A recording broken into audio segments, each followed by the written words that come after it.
We are creatures of desire. What we most desire is meaning. What makes us suffer most is a lack of meaning.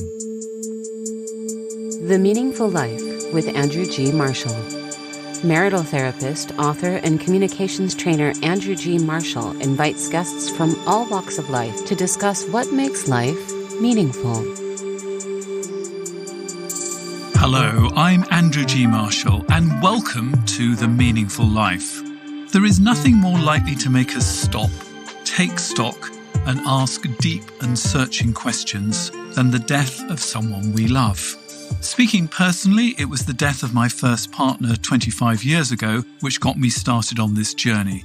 And my father's death at the end of last year has brought everything back into a sharper focus.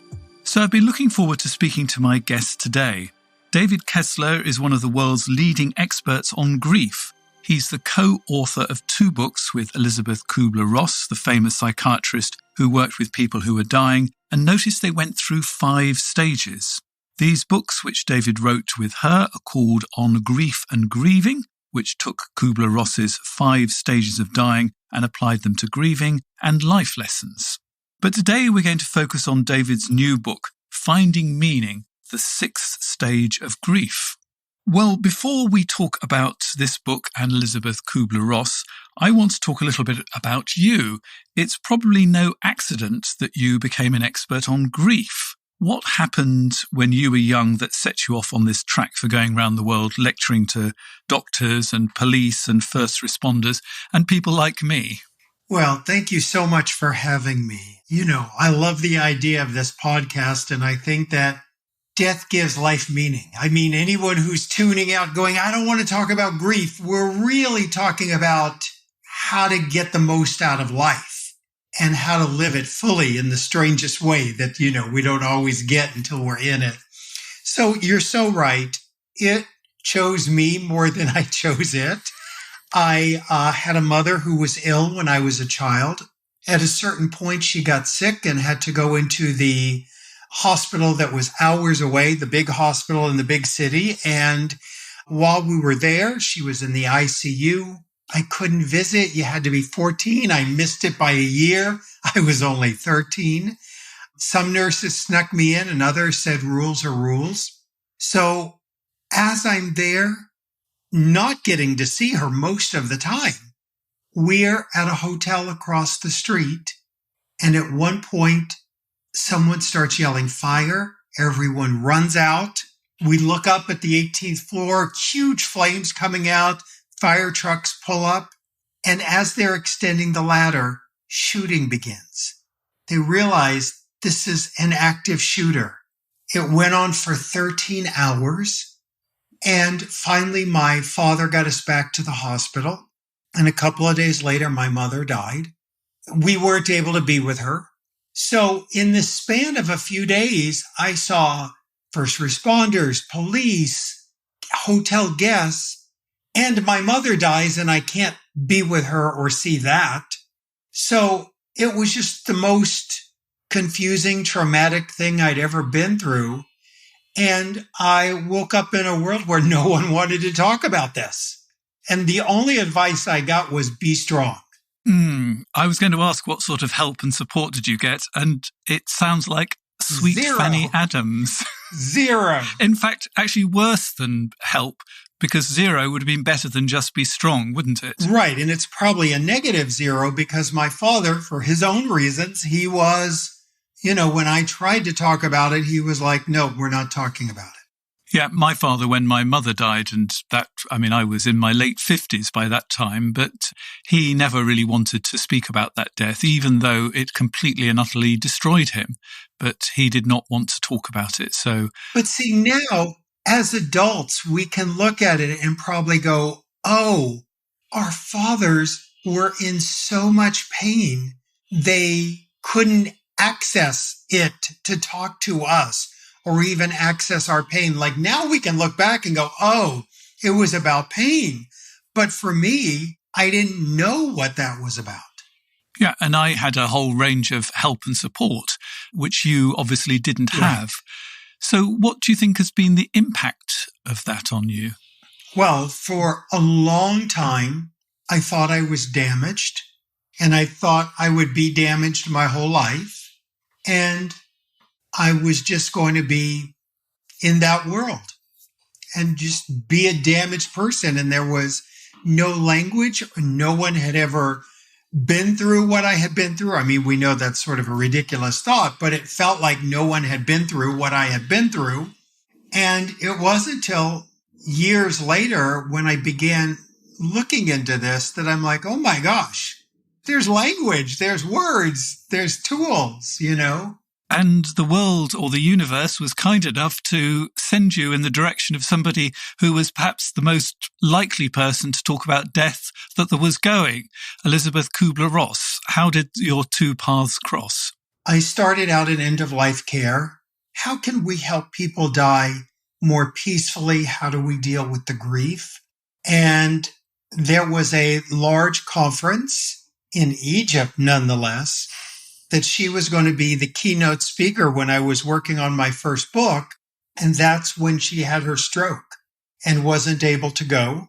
And I talked to her afterwards on the phone through her son. And I just said, oh my gosh, I'm such an admirer. I wish we could have had a chance to be together and meet.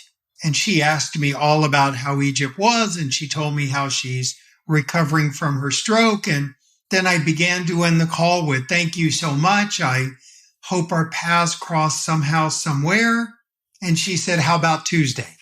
And that began the relationship. For people who don't know, let's go through her 5 stages of grief, because she was the first person to really look at the dying process in detail. So the first stage is denial. So the first stage is denial. And I just want to put the disclaimer out there. While we're going to call them the first, the second, the third, the fourth, the fifth, they do not have to happen in that order. And they're not linear, and grief is very messy. I want to throw that out. So denial is I can't believe this is happening. I can't believe they're gone. I can't believe this. And we can't believe it because we literally can't believe it yet. Yeah. I mean, when my sister phoned to tell me my father was dead, even though he had been ill, even though he was in hospital, even though he was 91, I sort of needed her to repeat the sentence again because I'd heard it, but it just didn't really register with me. It just didn't seem possible. Now, here's one of the things to say about it. Denial is not bad. The thing is, if you took in all of the pain of your loved one dying, for anyone listening, if you could take all the pain in at once, we would get on the floor and never get up. We couldn't function. Denial is a really healthy coping mechanism. It sort of gradually gives it to us. And then the second one is anger. Right. And anger is disliked by our society because we have such poor role models. You know, most people will tell me how they had anger demonstrated in their childhood in, the most horrific ways. And I'll say, no wonder you don't want to get angry because that's what you think anger is. So when we talk about anger, we talk about this idea of anger being pain's bodyguard. Ah, that's interesting. Anger is pain's bodyguard. Right. We see the anger, but the anger is really about the pain underneath. And it stops you feeling it when you're really angry as well, doesn't it? You sort of go out there and shout at people and, at that moment you feel energized and you don't actually feel the pain. Right. It's a fuel. And so it's really challenging in that way. And I tell people, here's the advanced class. For anyone who wants the advanced, really, you're going to try this on. The next time someone in your life yells at you and they're screaming at the top of their lungs, if you can sort of stop and go, it looks like anger, but it's really pain. Now, the magical thing about that is the moment you realize it's pain, we change. Because if you're, Andrew, if you're yelling at me and stuff, I can go, oh yeah, well, what about you? And here's what you did. And I get defensive and all that. But if I realize, wow, Andrew's really yelling, he's in a lot of pain. All of a sudden, instead of becoming defensive, I find compassion for you. You're talking about the really advanced. Yeah, because that's hard to do with people in our lives, especially our family. How's about a triple advanced thing, saying, thank you for showing me your anger and trusting me with it? Well, here's the weird thing about me.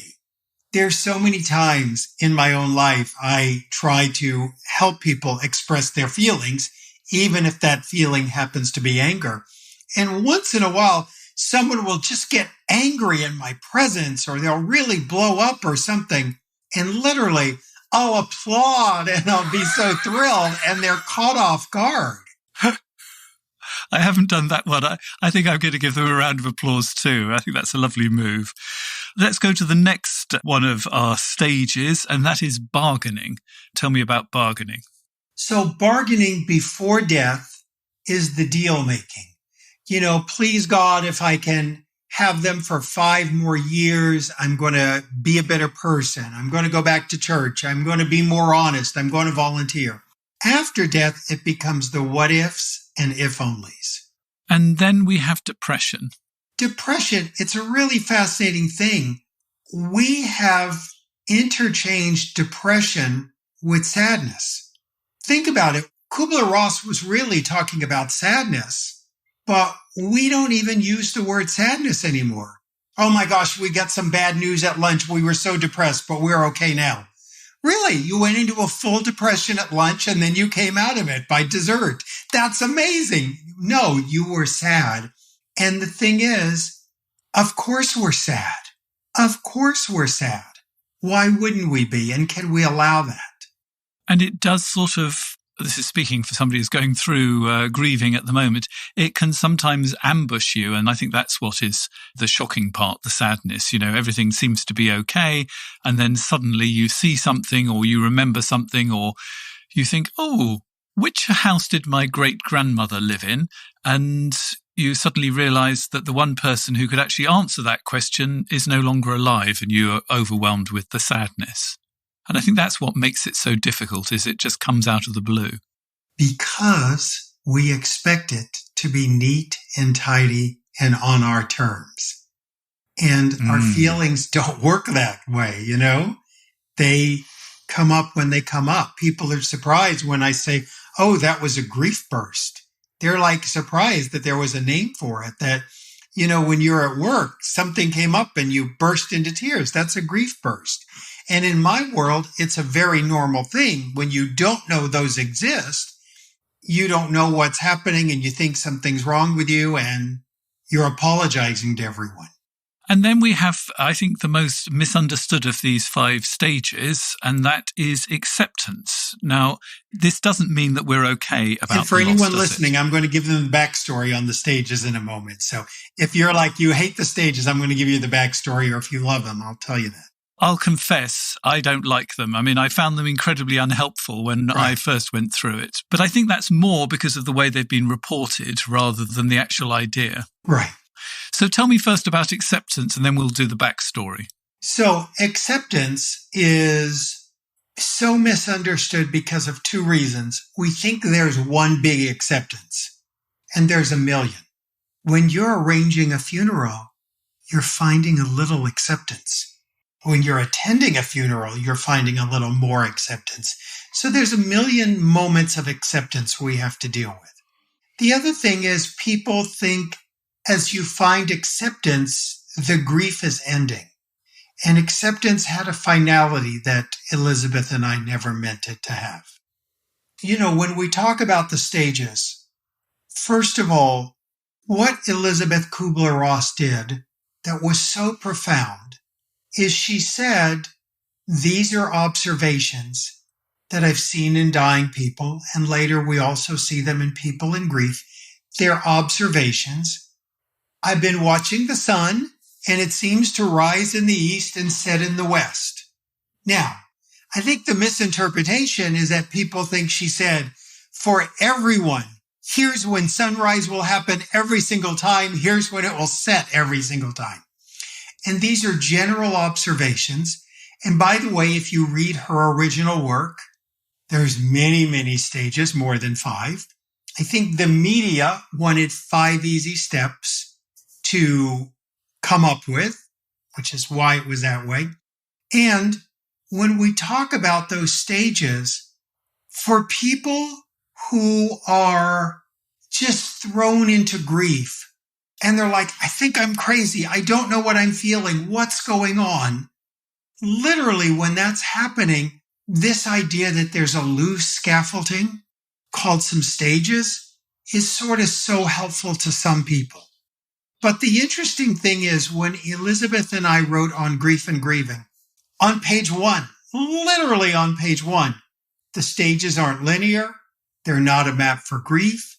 There is no such a thing as one model for grief or a right way to do grief. In fact, there's no wrong way to do grief. So I think over the years, it's fascinating, on my Facebook page, people will sometimes write, you and Kübler-Ross are just trying to neaten up this grief and make us follow your rules. And I think, first of all, Elisabeth nor I should ever be described as neat. There's nothing neat about her or me. And 2, the idea that there's rules is like a ridiculous concept for grief. So that's a little bit of backstory. And, every chance I get, I like to clear that up. And Elisabeth herself, I would be sitting with her and a clinician would come in and sort of, Elisabeth, I have a case, I need help. And the clinician would give us the whole backstory for 20 minutes on this person and their life. And then we would wait for the question. And then at the end, the clinician would go, all right, Elisabeth, what stage are they in? And Elisabeth would go, forget the stages, just meet them where they are. And what made you feel that you needed to add a 6th stage? So hang on, I just got to ask you, Andrew, does that make you feel any better? Or why don't you like the stages? Let's chat about that for just a moment. Okay. Unfortunately, when I was dealing with grief, I was only aware of the book on dying. I wasn't aware of the book on grieving. Right. So I read the book on dying, and it's an entirely different process, dying, as opposed to grieving, because death is final, whereas, from what I've discovered, I'm 25 years into grieving, and it gets easier, but there isn't an end stop where you finally reach 100% acceptance. At least that's my experience. Correct. And in some ways, it was helpful to know that there was some kind of process. But I think because, I'm afraid to say I wanted to get it over and done with in, let's say a year, 2 years at the top. It was a lot of me putting my needs onto it. So it was much more about me than it was about the 5 stages, to be honest. If the stages aren't for someone listening, no worries. Grief is an organic process. I tell people you come from a long line of dead people. Every ancestor you have had has died, and they did it without the stages, and they grieved without the stages. So if it's not your cup of tea, just no big deal for anyone. I want them all to know that. And Elisabeth would say that herself. She would be like, just no one has to tell you how to do this. Now, you dedicate finding meaning, the 6th stage of grief, to my son in heaven and my son on earth. I really had a lump in my throat when I read that. So I'm guessing that your son's death played a big part in the writing of this book. Am I right about that? You are. My younger son, David, 5 years ago, died unexpectedly. And, I had thought, oh my gosh, I had this life with shooting and mother dying, and my big grief was in my past. And I'm sure when I'm in my 90s, I'll deal with grief of friends again. I never thought I'd be dealing with grief again personally on such a profound level. And when he died, afterwards, I wanted to write a note to everyone I'd ever counseled, especially parents, and said, I didn't realize how bad the pain was. I think we don't get the intensity. And I don't expect, I don't think a professional or anyone else would get it until you're there. So it was brutal then, and still there's times it's brutal now. But I had to do everything I told people to do. I had to go to grief counseling. I had to go to a grief group. I sat in a grief group, took out my contacts, put glasses on, put a baseball cap in, and I went to a grief group and sat there 5 feet away from a table with my books on it. And I couldn't tell anyone that's me because I couldn't be the grief expert. I needed to be the father who was in grief. Did you allow yourself to be that? Well, it wasn't easy, but I did. And I kind of had no choice. It's like, when are you in pain? When the pain's, wants you to be in pain. I mean, that's sort of, it runs the show, not us. And as I began to, notice I was approaching everything as a father in my pain, I also had that little voice that was the grief expert. And I would go, oh, yep, you're in denial. You can't believe he's gone. Oh, yeah, you're angry. Oh, there you are. You're bargaining. Oh, yep, there's depression. Oh, there's a little acceptance. But as I began to think about accepting this someday, I thought, there's no way. I want to find more. I just can't stop at acceptance. And I wanted to find something. And for me, I had always been curious about meaning and Viktor Frankl's work and man's search for meaning and how do we find meaning? And I had seen it. So many people in grief hated the idea of meaning. And I was curious about how does all this work together? So I began to talk to people who their spouse had died, their child had died, their parent had died, a sibling, a huge tragedy, and they went on to find meaning, and it fascinated me. I think one of the first things I learned that's a confusion about it is people will say, there's no meaning in a horrible death. There's no meaning in a tragedy. There's no meaning in a pandemic. And I'll go, you're correct. There is no meaning in a horrible death. Meaning is in us. It's what we do afterwards. And so I found meaning began to give me a cushion. And it's interesting as I began talking about it, people would go, well, that's the 6th stage. And as much as I kind of went, oh no, not the stages again, I also thought, oh, this could be a chance to once again talk about the stages and kind of clear them up one more time. Because like you said, some people read this book or that book and they didn't read and I thought, let me just address this. And the Kübler-Ross family and foundation was so generous to allow me to add a stage to Elisabeth's iconic stages. Certainly for me, when I lost my partner, it did start making me ask questions that were meaningful questions like, what is the meaning of life? What am I going to do with the rest of my life? Why did this happen? Those are all questions that lead to meaning, aren't they? They are. And they're actually questions we might all want to ask anytime. Death is an accelerator. And you have a wonderful question in your book, and that is, what is meaning? Here I am, I've done over 80 episodes of The Meaningful Life, and I've never actually stopped and thought, what is meaning? So help me with this. Well, I think each of us defines our own meaning. I think what's meaningful to me wouldn't be meaningful to you. So I think that's one of the catches about it is I want to make sure I don't put a meaning on it, for you. And I think that's each person to decide what's meaningful today, this life, this week. What's meaningful? So you've broken this sort of whole topic down into 7 points, and I think that would be really useful to go through. And we've been through the first one, which is meaning is relative and personal. The second one, and this is just so true, is meaning takes time. Tell me about that. I think when we're in pain, we're like, okay, Meaning would be better. Let me go there. And you just want to avoid the pain and get to the meaning. And the truth is, you have to give it time. It might take months. It might take years. But you have to authentically find it in its own time. Now, this is an interesting one. Meaning does not require understanding. So there's an organization called Mothers Against Drunk Driving. A woman's daughter had been killed by a drunk driver.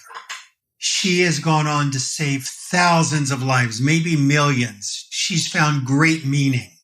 She's never going to understand why her daughter died. I'll never understand why my son died, even though we can find meaning. People sometimes get stuck that you got to understand. And I don't know that we do understand. And the next thing you say is whatever meaning you find, it's not going to be worth the cost of the loss. Yeah, going back to that example of the woman who started Mothers Against Drunk Driving. Amazing meaning, helping so many people, saving so many lives. She'd still rather have her daughter back. It's never going to be worth the cost. You'd rather have the person back. Loss is not a test. Yeah, the challenge, I think, in our modern world is we try to make sense of loss. Oh, it's a test, it's a blessing, it's a curse, it's a this, it's a challenge, whatever it is. The reality is loss happens in life. Meaning is what we do after the loss.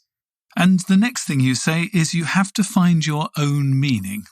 Yeah, so many people like, here's my brother, he's struggling. David, can you help him find meaning? No, you can't find your brother's meaning for him.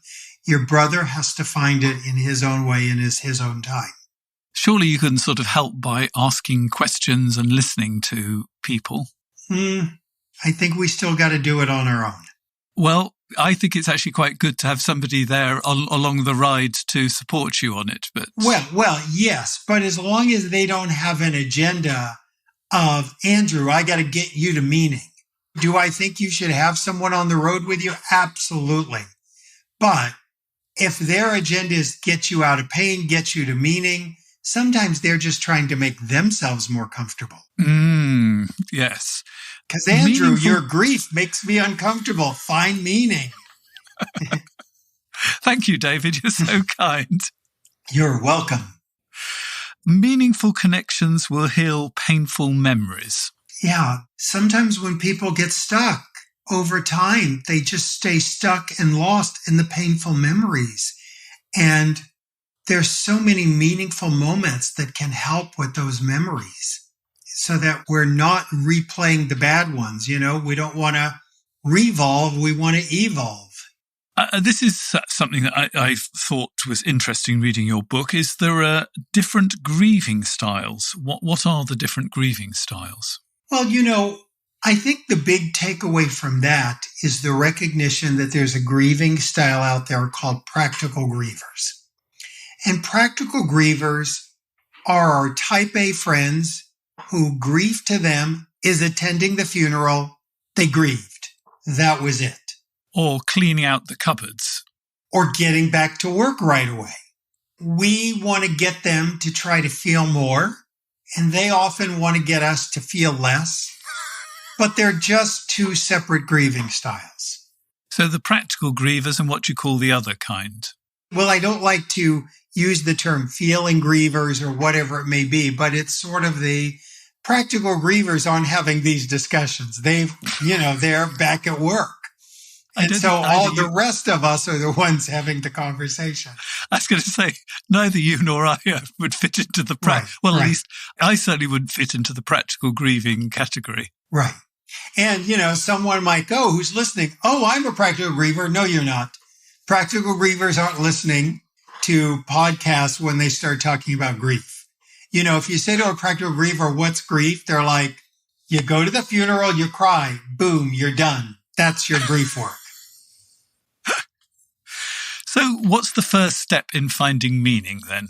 Well, the tough thing is it is excavating the pain and allowing the pain. One of the things I researched, I never thought I'd be researching this in my life, was buffaloes. And buffaloes, when they sense a storm coming, they run into the storm. thereby minimizing the time they're in the storm, they're in the discomfort, they're in the pain. Humans, on the other hand, we get a glimpse of the pain of grief and we want to run the other direction, spending 30 years keeping it 3 feet behind us. And the first thing is allowing the pain, allowing the feelings, not judging it, but just allowing it. It's interesting when I say not judging it, people go, well, I don't judge it. I'll go, yeah, but you just told me you want to be further along. And they're like, yeah, that's right. I want to be further along. And I go, but that's judging that where you're at right now is wrong. Where you're at is too slow. You should be further along is a judgment. So you excavate the pain. Yeah, you got to just dig it up little by little. What did you find as you excavated your pain over the death of your son? I think a lot of different things. I think we find everything, and I did too, was old losses, regrets, guilt. You know, I always say to people, guilt is grief's companion. You know, we'd always rather be guilty than helpless. I don't want to live in a world that's so random that people die. So I want to pretend, oh, if I'm guilty and I find what I did wrong, I could have saved lives. That will make me feel safe in the world. But the truth is, it is a random world and people do die out of order. And it is brutally painful and you can't control it. You can't make sense of it. I think also, you know, my challenge and other people's challenge is to sort of begin to go from the why did this tragedy happen, to how do I move forward? And how did you move forward?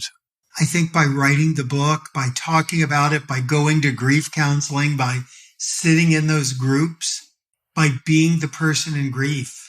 You know, it's such a strange phenomenon. It's like, here's what I think the world of grief is. You are thrown into a dark room and you're in this pitch black room and you search everywhere and there is no light switch. There is no light switch to turn on the light and get you out of pain. Your friends are all yelling, just turn on the switch. Just turn on the light. We need you to be out of the pain. And we're like, if I could get out of the pain and turn on the switch, I would. I can't find it. There isn't one. Now, here's the thing. What we really want is someone to go, okay, there's no light switch. You're in the dark. I'm going to come and sit with you. This is one of the most beautiful things you say, and that is grief needs to be witnessed. Yes, we're not meant to be islands of grief. It's meaningful for our pain to be witnessed by one other human being. We want people to see what's happened to us, what that person meant to us. How could I witness you today? Well, I think you are by being in the moment, by going where we go. We've all been with people who interview or talk, and while we're talking and we can say, by the way, there's $1 million right under my chair, they're going to what they need to say and they didn't even hear us. So, you know, I think what we do to really witness grief is listen. You know, how many of us go, oh, okay, let me have Andrew quit talking so I can get to my next thing. Oh, what if I just really try to hear Andrew?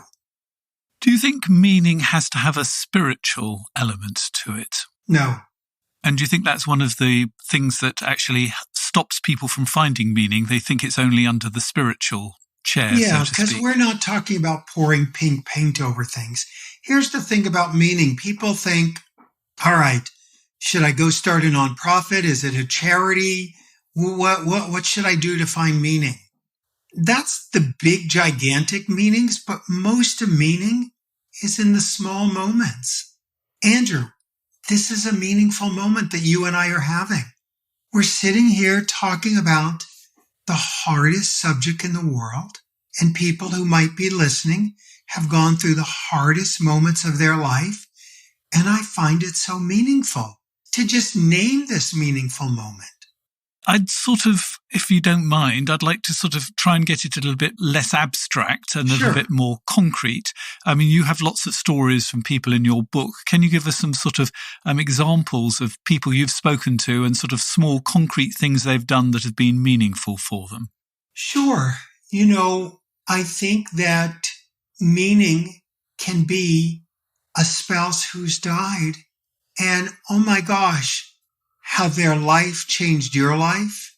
It might be gratitude for them. It might be their death changed you and you want to change the world so no one dies that way.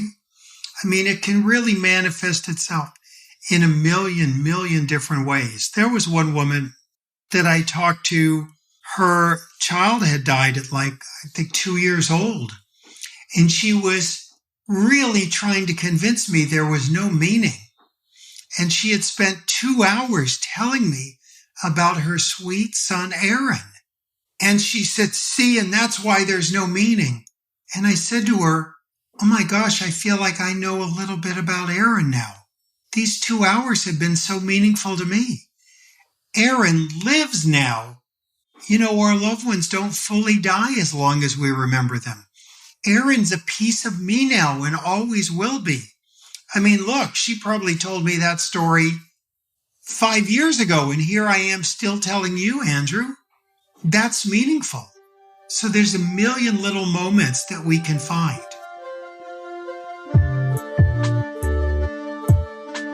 The Meaningful Life with Andrew G. Marshall. Please follow us on Twitter, like us on Facebook, and visit our website, andrewgmarshall.com/podcast, where you can join our supporters club and unlock bonus material and other benefits. Let me tell you about my Substack newsletter. I'd love my Meaningful Life listeners to subscribe. The newsletter is a mix of relationship advice and my thoughts about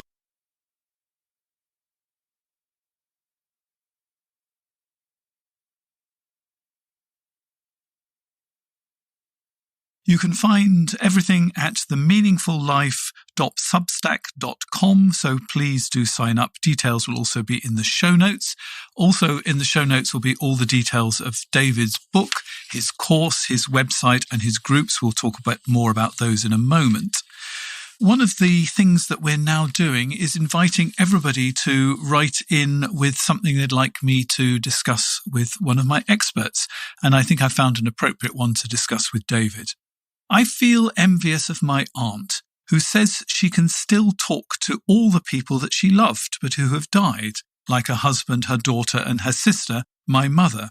She often tells me that they are all with her in her kitchen, and from time to time she will ask them what to do. She will listen and they will answer. Since my mother died, I felt unable to speak to her, not even in my head. I feel cut off from her love and protection. It would be such a relief to be able to speak to her again, but even when I sat with her coffin the day before her funeral, I could not find the words. The best I could manage was thank you and goodbye. Since then, nothing. Perhaps I shouldn't need to speak to her. I'm not even sure what I would say, but somehow the silence is eating away at me. So, what were your thoughts when you read this, David? It's interesting. It's a very simple and complex in its own ways. So, first of all, I would say to this person, you and your sister had a different relationship with your mother, and you are still going to have a different relationship. And here's the tricky part about what she's doing. She's comparing herself to what her sister is doing.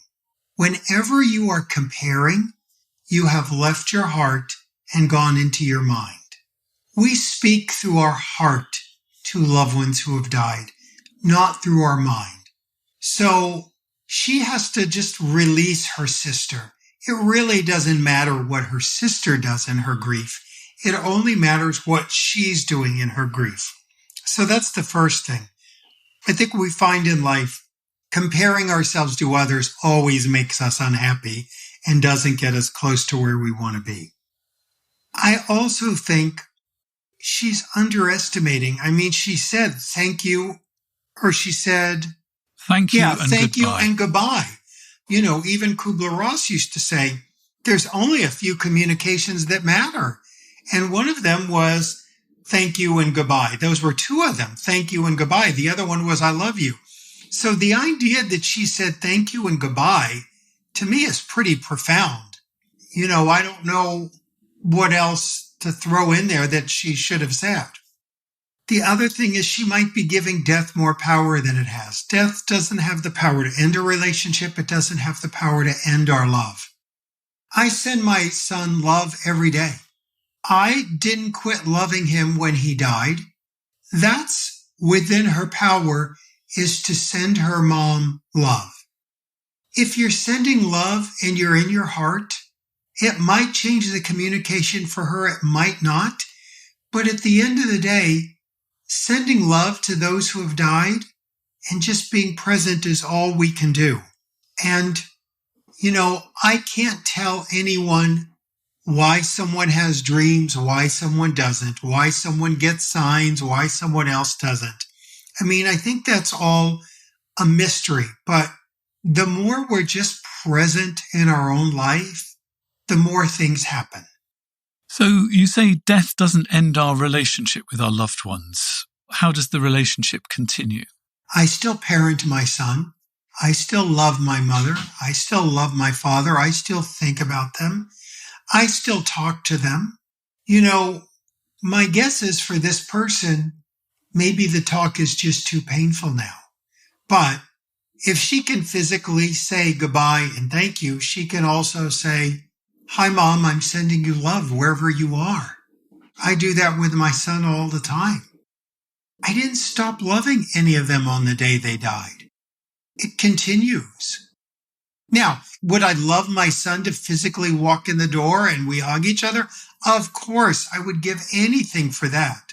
But I also don't stop loving him. I'm not going to give death that kind of power. So tell me about the course that you're going to be running. Well, one of the premises that I really believe is helping is healing. And so many therapists went into this work because they want to help others and they're making meaning out of something that happened in their life. So we have a grief educator course that's 3 months long, and people learn all about grief in order to help others. And in 3 months, they become a certified grief educator. We have a huge mixture of clinicians and therapists who just realized in their counseling education, they just didn't get enough grief and they weren't given tools. There's also a lot of coaches, and there's a lot of people who have gone through the worst moments of their life in grief, and they want to go on and help others as peer-to-peer supporters. So it's a really beautiful course, and it's with me. There's not like a bunch of other teachers who are there instead of me. It's with me, and we get to work together and we get to do practice things with one another. And we really try to make ourselves grief literate and know the language. There's something strange that people on the outside think, what I do or what anyone who works in the field of grief does is pulls up a chair and says, here's your tissues, now cry. And they're surprised that there's tools for dealing with the guilt. There's techniques for dealing with the pain and so many different things like that can help. So we really cover it. We deal with guilt and death by suicide and death by addiction and a parent dying, a child dying, a spouse dying, and really empower people to know how to help others in their world, in their community. So it's really an amazing course. I do it once a year, and I'm so thrilled to be doing it again. And we'll have the details on the show notes and the details of David's website, which has got the best name in the world for this topic, which is justgrief.com. And then you organize groups as well. Yeah, I have this wonderful group called Tender Hearts, and it's an online grief group, and it's got a lot of people. This is not 6 people on a Zoom. It's got a lot of people. Some people come on and ask questions. Some people work with me. Some people are in the background with their cameras off and we never know they're there. And we do all kinds of things. You see me working with people. We have Friday Focus where we're talking about different topics every week. We do poetry and grief. We do music and grief. We even sometimes watch a movie together about grief online. We do it all online. And we have specific groups. So someone who's lost a spouse can talk to other people who've lost a spouse or a child or a mother or a father or a sibling. And it goes back to grief must be witnessed. We find our stories in one another. And when one person begins to heal, we all begin to heal. I must come on one of those. I've got a poem about what I don't want at my funeral and what I do want at my funeral. So there you go. Maybe I should join one of your sessions and we can do my poem. Absolutely. So thank you for being a witness on the meaningful life. I have to ask you, what makes your life meaningful? I think the people in it. I think the people in it and this amazing earth, this amazing world we're in makes it meaningful. The peaks and the valleys. Unfortunately, this is where the conversation has to end for most people. But if you would like to become a supporter of the meaningful life and get the bonus material and find out the 3 things that David knows deep down to be true, that in a second we'll find out details. If you are listening on Apple, you'll be able to immediately subscribe. If you're on Spotify, you can also subscribe through them. And if you are not on either of those, here is details about how you can join in the Patreon link.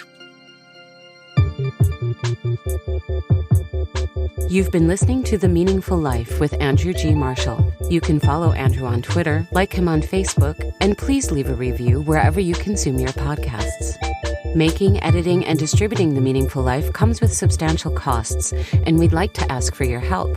Visit our website, andrewgmarshall.com/podcast, where you can join our supporters club and unlock bonus material for every program, send in a letter to be discussed by Andrew and his guests, and join a community of other people seeking to make their life meaningful. At the gold level, you get even more benefits.